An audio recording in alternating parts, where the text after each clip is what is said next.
మేషరాశి వారు నూతన ఆంగ్ల సంవత్సరంలో అమావాస్య తిథియందు ఎలాంటి విధి విధానాలు పాటించాలో ఈ వీడియోలో సవివరంగా సంపూర్ణంగా తెలుసుకుందాం.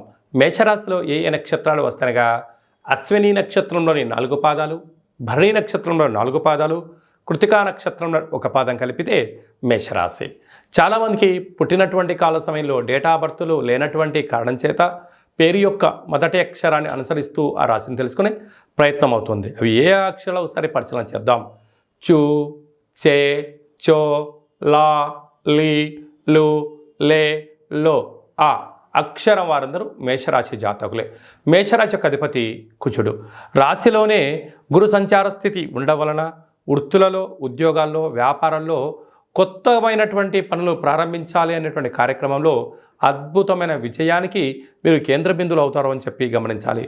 ఏదైనా జరగబోతున్నటువంటి విషయాన్ని అందరికన్నా మీరు ముందే పసిగట్టి ముందు వరుసలో ఉండడం, తగు ప్రమాదాలను నివారించుకుంటూ ఐశ్వర్యానికి, అదృష్టానికి, కష్టపడే తత్వానికి స్వాగతం పలుకుతూ వెళ్ళేటువంటి విషయంలో మేషరాశి వారికి ఇది చాలా మంచి కాలము అని చెప్పి గమనించాలి.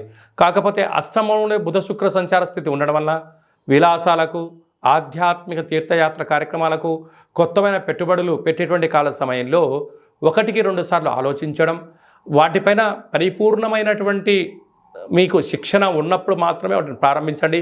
లేకపోతే శిక్షణ తీసుకోండి, ప్రారంభించండి. ఉజ్వలమైన భవిష్యత్తుకు మీరే కేంద్ర బిందువు అవుతారు. పోతే భాగ్యస్థానంలో రవి కుజ సంచార స్థితి ఉండడం వల్ల ప్రేమికుల మధ్య సయోధ్య, భార్యాభర్తల మధ్య అన్యోన్యత, పార్ట్నర్షిప్ వ్యవహార కార్యక్రమాలు నడిపించేటి వారందరూ కూడా ఎంతో జాగ్రత్తగా ఉన్నట్లయితే రాబోయే కాలం అంతా కూడా మంచి కాలం అని చెప్పి గమనించాలి. లాభస్థానంలో శనిచర స్వామివారు స్వక్షత్రకంగా ఉండడం వల్ల వృత్తులలో, ఉద్యోగాల్లో, వ్యాపారాల్లో ధర్మబద్ధంగా ఉండడం వల్ల విజయం మీ సొంతం అవుతుంది. వ్యయంలో రాహు సంచార స్థితి. దయచేసి అప్పులు ఇవ్వద్దు, అప్పులు తెచ్చుకోవద్దు. ఈ రెండింటి యొక్క ప్రభావం వలన మీరు మానసికంగా, శారీరకంగా, ఆరోగ్య పరిస్థితుల్లో అనేక రకాలుగా సతమతమయ్యే పరిస్థితి అధికంగా ఉంటుందని చెప్పి గమనించాలి.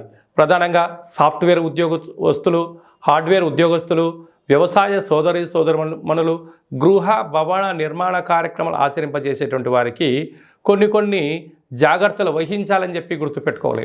అసలు ఈ జనవరి కాలం అవ్వడం వలన అటు చలికాలం ఉండడం వల్ల కొద్దిపాటి అనారోగ్యమైన పరిస్థితి పొంచి ఉంది. ఆరోగ్యం సకాలంలో తిండి, సకాలంలో నిద్ర, తగు వ్యాయామం అవసరం అని చెప్పి మీరు గుర్తుపెట్టుకోగలగాలి.